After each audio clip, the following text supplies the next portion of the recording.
All right, everybody. Is the fourth Democratic presidential debate ended the other day? I think it's important for us to realize that it is now Elizabeth Warren squarely in the crosshairs. She has now fermented herself as the Democratic primary frontrunner. Recent polls, both in Nevada, New Hampshire, and Iowa, more or less have Elizabeth Warren overtaking the former vice president by a substantial margin to overcome the margin of error in these polls. What this means now is that Elizabeth Warren is probably going to be the Democratic nominee. Unless Joe Biden collapses in his campaign and another moderate begins to pick up the pace and pick up the slack and start challenging Warren on her proposals, Warren will most likely be the nominee. Now, with that in mind, the debate and all of the attacks on her illustrate her electability problem. Now, many would think that Warren is a sensible, middle-of-the-road progressive, and they've bought into what she's putting the image out for the media and those in the voting booths to, buy. Warren has tried to put herself in the middle of the road as, someone who can bring in corporate, moderate Democrats with a progressive, growing left-wing side of the Democratic Party to a bold new face and a new solution forward. But her responses in the Democratic primary debate the other night and the way that she responded to attacks ranging from Klobuchar to Yang to Buttigieg, it illustrates that Warren has a huge electability problem. And the reason why I wanted to talk about this today is because after watching the Democratic debates, the first thing I did afterwards, besides, getting my notes together, was I rewatched the 2016 presidential debates between Donald Trump and Hillary Clinton. I want you to look at how Trump responded to Clinton, the constant interruptions, the constant reiteration that she is a part of a systemic problem, that her fights and her times is, whether it was, the First Lady of Arkansas, the First Lady of the United States, her time as a senator of New York, trying to push together on health care and the crime bill back in 94, Trump argued in her face to the American people and getting very close to her, getting very uncomfortable to her, that she was not the right way for the United States. The same kind of attitude that Trump put towards Hillary Clinton in 2016 is going to happen once again to Elizabeth Warren. But unlike Hillary Clinton, who had a much stronger debate performance against Trump and against her primary opponent at the time, Bernie Sanders, Elizabeth Warren is going to crack. And here's why. Let's take a look at her responses regarding Medicare for All. Now, her position on Medicare for All is virtually the same as Senator Sanders. The only difference between the two is that Senator Sanders is honest, at least, and transparent enough in his campaign to admit that taxes will go up for the middle class. He argues that while your taxes will go up, your extra taxes will be offset by the fact that you're not going to pay out-of-pocket healthcare expenses because every person is going to be on a Medicare-backed plan and private insurance is going to be gone and you're going to have the government to take care of you. Elizabeth Warren somehow won't come forward to do the math on her own policy and admit that taxes are going to go up. She states that she's going to implement a wealth tax and that the wealthy through Wall Street and through billionaires, the wealthy class of, those who invest in stock options and whatnot are going to be the ones that pay for it. Every single person got onto her, and I think Buttigieg, Mayor Pete of South Bend, Indiana, had the best response to her. It's a yes or no question as to whether or not taxes on the middle class are going to go up. He had the best line, I think, out of the debate, saying this is the reason why the Midwest is so frustrated with Washington and people like us, and he's absolutely right. I may disagree with Buttigieg on a ton of policy issues, but he's absolutely not wrong. People in the middle of the country, the people that voted for Donald Trump, are going to look at Elizabeth Warren and see her as duplicitous, and they're going to see her as a liar because she's not at least honest enough to come forward on her positions. The other attack from the night that really stuck out to me was Amy Klobuchar. Now, she doesn't stand a snowball's chance in hell, no matter how much Politico decides to prop her up.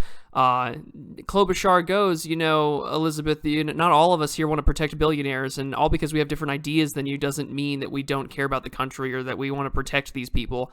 When they're talking about wealth taxes and things like that. Klobuchar is absolutely right. Elizabeth Warren has this ivory tower, and you have to keep in mind that it's a very, very real thing. Elizabeth Warren has an ivory tower because, she worked in Harvard, professor. She was, a teacher and then a lawyer. She, tries to reinvent herself in the story where she's, I worked my way for it, when at the end of the day, she's had a pretty damn good and privileged life, and only had generated more privilege out of it because she lied about her ethnicity for the last 35 fucking years. So Elizabeth Warren is putting herself as this elitist. She's saying that I'm the one with the solution, and no matter how folksy she seems to be, it just comes off as fake. Politicians have this uncanny valley, similar to how we take a look at, accurate representations of human beings with AI and animation. Politicians have an uncanny valley with how folksy they seem. That's why it always seemed weird when George W. Bush played stupid, or he seemed like, that dumb country Texan-style attitude, when in fact, he had an Ivy League education and was born in one of the wealthiest and most affluential political dynasties in American history, and people could see right through it. The same thing with now that we're seeing with Elizabeth Warren, a lot of people are saying, oh, well, she seems so folksy, she seems so down to earth, and it's all an act. And they were calling her out on it consistently, which shows that Elizabeth Warren is not going to have a very easy time when it comes to taking on Donald Trump in 2020. But the bigger issue is the way that she responded to these attacks. She more or less reiterated that she's not going to raise taxes, that she doesn't need to explain. It's all about getting the big picture stuff done and being bold. But then, again, she reiterated this over and over and over again. It's about the ideas. It's about the ideas. It's about the ideas. It's about getting this country moving forward. It's about putting ourselves, to the brighter future. And that's all nice for platitudes on the campaign trail, but when people are attacking you for policy and they're attacking your policy positions and you can't articulate as to why they're better or as to why their attacks on them are either unfounded or based on a false premise, you've got a huge messaging issue on top of an already bigger policy problem. A majority of Americans are okay with Medicare for all, but polling indicates two things. One, the first thing is that polling for support for Medicare for all drops instantly when they realize that their taxes are going to go up on the middle class.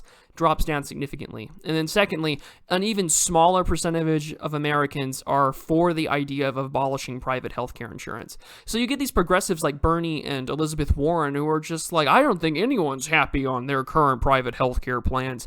And it's not that people are unhappy with it. Everyone's going to be unhappy. But it's the same thing about, having a bitch of a boss. Everyone hates their boss until they get the new one. And people are going to realize, maybe the thing that they have in their current employer or their current healthcare plan is a hell of a whole lot better than for what Medicare has to offer, or what people would be arguing for Medicare rates. A lot of the moderates have a valid point here. People make fun of John Delaney. I mean, both John Mulaney and John Delaney are jokes, but John Delaney, I believe the former congressman from Maryland, when he was just like, look, you're going to tell a bunch of union workers, a bunch of middle-class guys that they're going to lose their coverage through their employer, the thing that they fight for, the thing that, was once the bread and butter of the Democratic voting base. You've got to be kidding me. And furthermore, when Delaney was arguing, all these hospitals would be paying Medicare rates, they would go out of business. So the question becomes, are you for the abolition of a private insurance market, which at least Warren has come out and said that she is, which will significantly affect her ability to win over moderates, and more importantly, independents, and those in the working class, the very people that Donald Trump won in 2016. But then secondly, she has to either come forward with the position that she's going to find some way to make it affordable while not raising middle-class taxes, which she cannot do. Andrew Yang made a very good point when it came to the wealth tax when he stated, all these countries in Europe had tried doing wealth taxes and all these people left. There was cases of French billionaires leaving France for Belgium and other tax haven EU countries because they weren't going to lose a majority of their wealth, their stock options, and their portfolio. And most of the times, these people employed thousands of people and contributed to the overall economy. In fact, there was a story not even too long ago in the United States where a billionaire left New Jersey and it caused a huge budgetary shortfall because he decided that his income was worth a little more than the state of New Jersey's public services. But of course, Yang provided an even more ridiculous idea of having a values-added tax, because VATs, or value-added taxes, where we tax things on top of what they already are, so it would be like an additional sales tax, is only going to hurt consumers. So lower to middle-class individuals who already get taxed more than the wealthier people because they have to deal with things like payroll taxes and then additional sales taxes, and they have banking issues because it's actually more, we have regulations in place that make it burdensome to be very impoverished or suffer through some kind of indigency in the United States. Yang's solution is equally terrible to the idea of a wealth tax. Value-added tax and a wealth tax are not going to work. We need a different kind of solution. I'm normally an advocate for a flat tax rate, and I think I'll break that down in a future video. But yeah, Elizabeth Warren is in this ivory tower. She seems holier than thou, and she doesn't seem to have this ability to unify these moderates. People will agree with her in principle, but they won't agree with her on policy.